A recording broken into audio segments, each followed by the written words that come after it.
Okay, we're going to take a quick look now at frame guides and how it is they can help you with your scene creation and your animation. We're going to go ahead and double click on our main camera view up in this top bar so that we can expand our full view. And in order to access our frame guide panel, what we're going to do is select our first button up here and select frame guides. Now right now everything is turned off.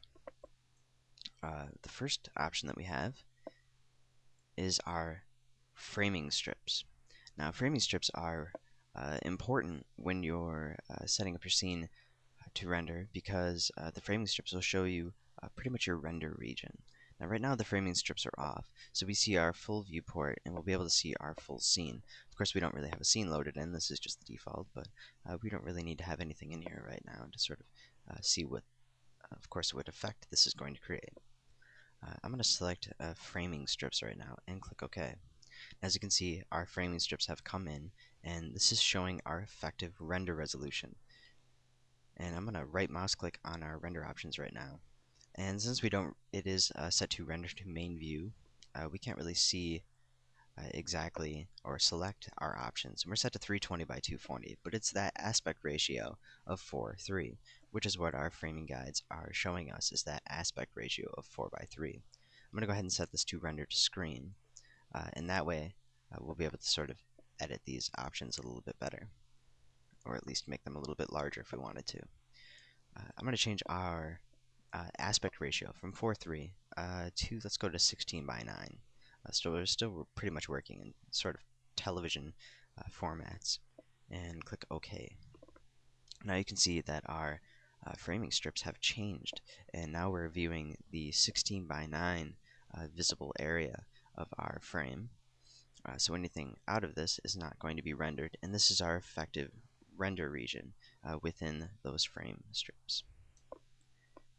And of course, any way we change those will of course match up with it. We'll go to IMAX and click OK, and as you can see, that expands it just a little bit more. And anything we really change at these framing guides will help you out, so you can see what the effective resolution is for framing your scene. We're going to go back into our frame guides and sort of explain the other ones now.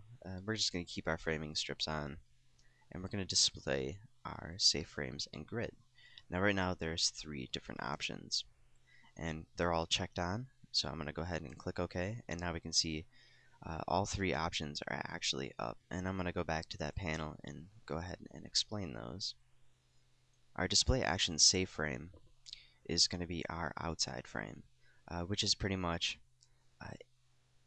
and this is mainly for people working with the television, and that is because television does have a way of cutting off ends of frames. So if you have something outside of this area, there's a possibility it won't show up on a television, or at least some of the older ones. I know with some of the newer technology we have these days, newer 16 by 9 televisions, they pretty much show all effective pixels.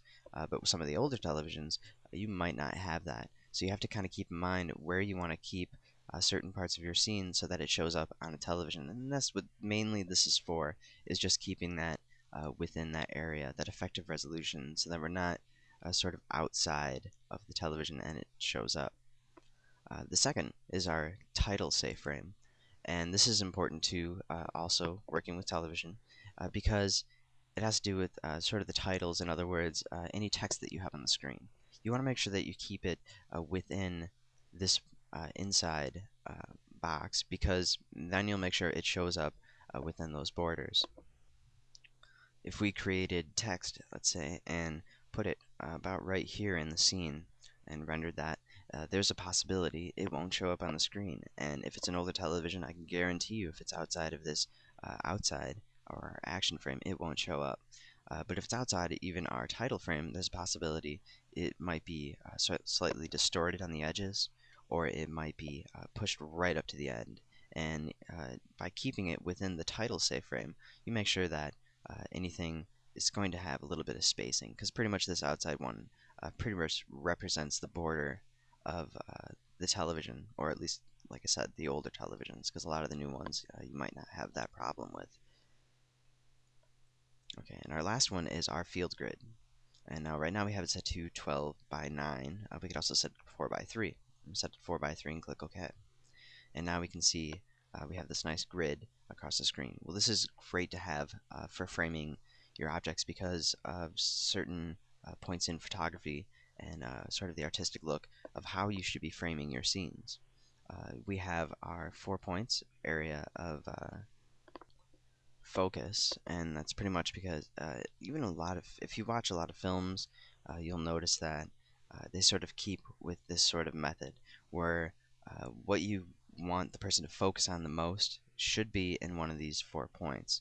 Now, of course, with some landscapes and things like that, that's sort of difficult, but it is a great way to sort of take a look and frame correctly. Actually, one film that is very much close to always keeping within this sort of rule is actually Alien. So if you watch that film, you can tell that they're using this technique to pretty much frame all their scenes, keeping characters' heads or faces when they're talking within these certain points. And of course, with moving, it can be a little bit different when you're actually moving the camera around, but you still want to keep within sort of these focal points, and these are the main 4 focal points where people will be focusing on, and it creates a much better render when you keep it that look. What we can also do is increase that if you wanted, like I said, to that higher amount. So if we go back to our frame guides, we could do the 12 by 19 cells, and that'll give you a little bit more, I guess, control over where you're placing things. And it's just a nice guide to have when you're framing your scene. You could, of course, change the color on all of these as well. We could change the color of our field grid if we wanted to. So let's change that to a red. And we'll change our title safe frame to sort of a yellow. And then our action frame will change to green. Just give us some, or sorry, green. And click OK. And now we can see those changes have been applied, and it'll help us a lot more when we're sort of creating our scenes. So it's a great little technique and a great tool that's in there to use.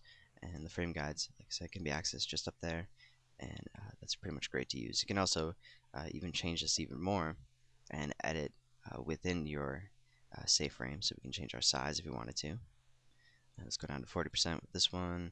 We'll go down to 15% with this one. Click OK. Now we can see it's much smaller, and that way you can go ahead and adjust specific areas that you know if certain things are going to be cut off. Of course, this sort of exaggeration, unless of course you're looking for sort of your exact center. And this is a great way to see exactly where the exact center of your scene is, in case you can't really eyeball it, because we could make that even smaller, make that down to actually at 1%. And let's do this one at 5% and click OK. And now we can see the exact center of our frame. So it's not just for television. I mean, you can use it for other things too, because now we know exactly where the center of our frame is always going to be. So it's a great little help there.